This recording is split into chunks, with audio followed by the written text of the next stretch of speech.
You are watching Grace Television.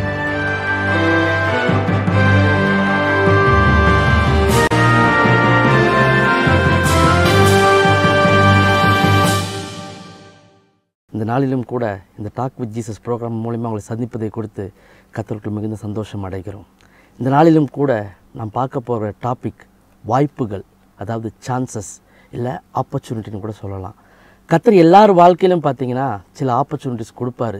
அது ஒரு வேளை உங்களை மோல்ட் பண்ணி உங்களை வெளியில் கொண்டு வரதற்காக இருக்கலாம், இல்லை உங்கள் குடும்பத்திற்கு இல்லை உங்கள் சமுதாயத்திற்கு ஆசீர்வாதமான பாத்திரமாய் மாற்றுவதற்கு உங்களை கர்த்தர் ஒரு கருவியாக பயன்படுத்தலாம். அந்த ஆப்பர்ச்சுனிட்டியை, அந்த சான்சஸை உங்களுக்கு கிடைக்கும் போது கர்த்தர் எல்லாருக்கும் கொடுத்துட மாட்டார். இந்த ஆப்பர்ச்சுனிட்டி சிலர் அந்த ஆப்பர்ச்சுனிட்டியை காத்துட்ருப்பாங்க, சிலர் ப்ரேயர் பண்ணிகிட்ருப்பாங்க, ஏன் சிலர் ஃபாஸ்டிங் கூட ஜெபிச்சுட்டு இருப்பாங்க. ஆனால் கர்த்தர் எவன் மேலே சித்தம் வச்சுருக்காரோ, யார் மேலே கிருபை வைக்கிறாரோ அவனுக்கு அந்த ஆப்பர்ச்சுனிட்டியை கொடுக்க அவர் போதுமான தெய்வமாக இருக்கிறார். அதுக்கு நாம் என்ன பண்ணணும்னா, அந்த ஆப்பர்ச்சுனிட்டி நம்மளை தேடி வரும்பொழுது அதை பயன்படுத்தி கொண்டு அந்த பரிசுத்த ஆவியானவருடைய ஒத்தாசையோடு அதை செயல்படுத்தும்போது கர்த்தருடைய நாமம் அதில் மகிமைப்பட அது போதுமானதாக இருக்கிறது. வேதத்துலேருந்து ஒரு 2 கேரக்டர் பார்க்க போகிறோம். முதலாவது பார்த்தீங்கன்னா இந்த எஸ்தர் ராஜாத்தி. எஸ்தர் ராஜாத்தியோட ஹிஸ்ட்ரி உங்கள் எல்லாருக்கும் தெரியும். அவர் ஏழ்மையான பெண், அப்பா அம்மா இல்லாதவ, மொர்தேகியனால் வளர்க்கப்படுற மகள் அவ. இந்த வஸ்தி பார்த்தீங்கன்னா, வஸ்தி தான் அந்த ஸ்தானத்தில் போய் நிற்க வேண்டியவ. ராஜா கூப்பிடுறாரு, வாமா வஸ்தி அப்படின்ட்டு. அவட சொல்கிறான், நான் பிஸியாக இருக்கிறேன், நான் ஒரு விருந்து வச்சிட்ருக்கேன், நான் ஒரு ட்ரீட் கொடுத்துட்ருக்கிறேன், என்னால் வர முடியாதுன்ட்டு ராஜா கட்டளையை அவள் நிராகரிச்சிட்றா. அந்த பொறுப்பு பார்த்தீங்க அப்படின்னா வஸ்தி கையிலேருந்து எஸ்தர் கைக்கு போகுது. எஸ்தர் அந்த நேரத்தில் அதை அவள் பயன்படுத்தி கொள்கிறா. அதனால் இன்றைக்கும் அந்த எஸ்தருடைய பெயர் பைபிளில் எழுதப்பட்டு உலகம் முழுவதும் இன்றைக்கும் அந்த பெயர் பயன்படுத்தப்பட்டு கொண்டு இருக்கிறது. ஒருவேளை உங்களுக்கும் சில சான்ஸ் தேடி வரலாம். அந்த சான்ஸை ஏற்ற வேளை நீங்கள் பயன்படுத்தும் பொழுது ஒரு முடிவு பரியந்தம் உங்களுடைய நாமத்தை கர்த்தர் மகிமைப்படுத்த அவர் போதுமான தெய்வமாக இருக்கிறார். அந்த எஸ்தர் ராஜாத்தியை கர்த்தர் எதற்காக செலக்ட் பண்ணியிருப்பாருன்னா, என்னுடைய ஒரு அபிப்பிராயம், அந்த தாதிமார்களும் அவருடைய ஜாதியும் ரட்சிக்கப்படுவதற்கும் மீட்டெடுக்கப்படுவதற்குமாகவே கர்த்தர் அந்த இடத்துல எஸ்தருக்கு ஒரு வாய்ப்பை அவர் கட்டளையிட்டிருப்பார். அந்த தருணம் வரும்போது கொஞ்சம் யோசிக்கிறா, நான் ராஜா இடத்துல போய் எப்படி நிற்பேன், ராஜா கோவப்பட்டார்னா, ராஜாவோட அனுமதி இல்லாமல் போய் நிற்கும் போது அவர் என்னை பார்த்து கோவப்பட்டார்னா நான் ஆக்கினைக்குள் ஆக்கப்படுவேனே, எனக்கு மரணம் நேரிடுமேன்னு அவள் கொஞ்சம் யோசிக்கும் பொழுது மொர்தெகாய் மூலமா ஒரு ஆலோசனை அவளுக்கு கிடைக்குது. வாசிக்க கேட்போம். 4:14.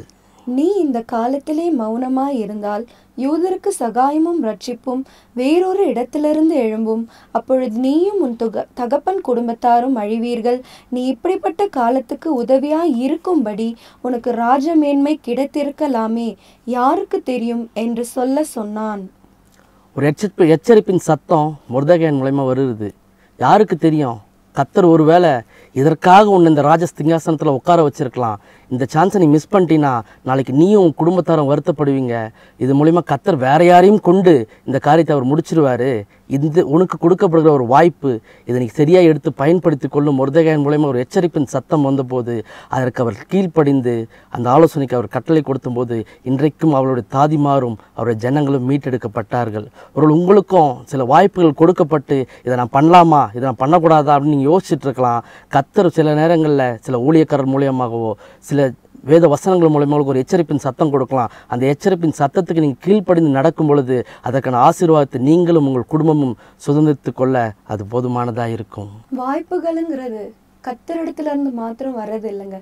சில டைம் சாத்தானும் நமக்கு சில வாய்ப்புகளை கொடுப்பான். அந்த வாய்ப்புகள் எதுக்காக இருக்கும்னா, தேவனுடைய திட்டத்தையும் தேவனுடைய சித்தத்தையும் மாற்றுவதற்காக. அந்த திட்டத்தையும் சித்தத்தையும் மாற்றி நம்முடைய வாழ்க்கையை நம்ம வேறு வழியாக கொண்டு போகணுங்கிறதுக்காக சாத்தானும் சில வாய்ப்புகளை, சில சான்சஸை நம்முடைய வாழ்க்கையில கொடுப்பான்.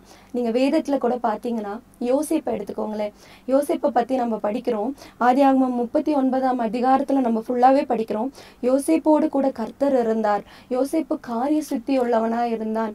யோசேப்பு மிகவும் நல்லவன்ற மாதிரி அநேக வார்த்தைகளை நம்ம பார்க்குறோம். அவ்வளோ நல்லவராக இருந்த யோசேப்புக்கு சாத்தான் அங்கே ஒரு சான்ஸ் கொடுக்குறான், அங்கே ஒரு ஆப்பர்ச்சுனிட்டி கொடுக்குறான். என்ன நடக்குது? அவர் வேலை செய்திருந்த அந்த போத்திபாருடைய மனைவி அவருக்கு பாவம் செய்கிறதுக்கு ஒரு சான்ஸ் கொடுக்குறாங்க. ஸோ அங்கே அவருக்கு கிடைக்கிற சான்ஸ் கர்த்தர் கொடுக்கறது இல்லை, இது பிசாசு கொடுக்குற ஒரு சான்ஸ். இந்த சான்ஸை யோசேப்பு சப்போஸ் அவர் நினைச்சிருந்தா அன்னைக்கு அதை அவர் யூஸ் பண்ணியிருக்கலாம். சப்போஸ் அந்த சான்ஸ் அவர் யூஸ் பண்ணியிருந்தாருன்னா அவருக்கு என்ன கிடைச்சிருக்கும்? அவருக்கு ஒரு பெரிய மேன்மை கிடைச்சிருக்கும். அவர் அந்த போத்திபாருடைய வீட்டில் அவர் பெரியவனாக இருந்திருப்பாரு, அவருக்கு நிறைய லக்ஸரிஸ் கிடைச்சிருக்கும். ஆனால் அவர் என்ன பண்ணாரு, கர்த்தருக்கு பயந்து கர்த்தருடைய திட்டத்திற்கு அவர் அடங்கி இருந்து அந்த சான்ஸ், பிசாசுனால வந்த அந்த சான்ஸ், அந்த ஆப்பர்ச்சுனிட்டியை, அந்த வாய்ப்பை அவர் வேண்டான்னு விலக்கி போட்டு அதை விட்டு அவர் ஓடி போனார்னு நம்ம பார்க்குறோம். அது நிமித்தம் அவருக்கு கிடைச்சது பார்த்தீங்கன்னா ஒரு சிறைச்சாலை தான். ஆனால் நம்முடைய வாழ்க்கையிலும் இப்படி சில சான்சஸ் வரலாம். பிசாசு சில சான்சஸை நமக்கு கொடுக்கலாம். தவறான வழியில் செல்லுகிற ஒரு பாதை நமக்கு சில டைம்ஸ் அந்த சான்ஸ் வரும்பொழுது நாம் என்ன பண்ணணும், அதை விட்டு நாம் ஓடி போகணும். நமக்குள்ள ஒரு கிளாரிட்டி இருக்கணும். இந்த வாய்ப்பு நம்முடைய வாழ்க்கையில் கர்த்தரால வந்துதா, இல்லை இது பிசாசு கொடுக்குற ஒரு வாய்ப்பா, இது நம்முடைய வாழ்க்கையை நமக்கு எந்த இடத்துல கொண்டு போய் நம்மளை சேர்க்குங்கிற ஒரு கிளாரிட்டி நமக்குள்ளாக இருக்கணும். இந்த நாள்லையும் நான் உங்களுக்கு சொல்கிறேங்க, கர்த்தர் கொடுக்குற வாய்ப்புக்கும் பிசாசு கொடுக்குற வாய்ப்புக்கும் நம்ம முதலாவது அந்த ஒரு டிஃப்ரென்சியேஷன் நமக்கு தெரிஞ்சிருக்கணும். அதற்கு ஆவியானவருடைய துணை நமக்குள்ளாக இருக்கணும். யோசேப்போடு கூட கர்த்தர் இருந்தபடியினால்தான் அவருக்கு அந்த டிஃப்ரென்சியேஷன் தெரிஞ்சது.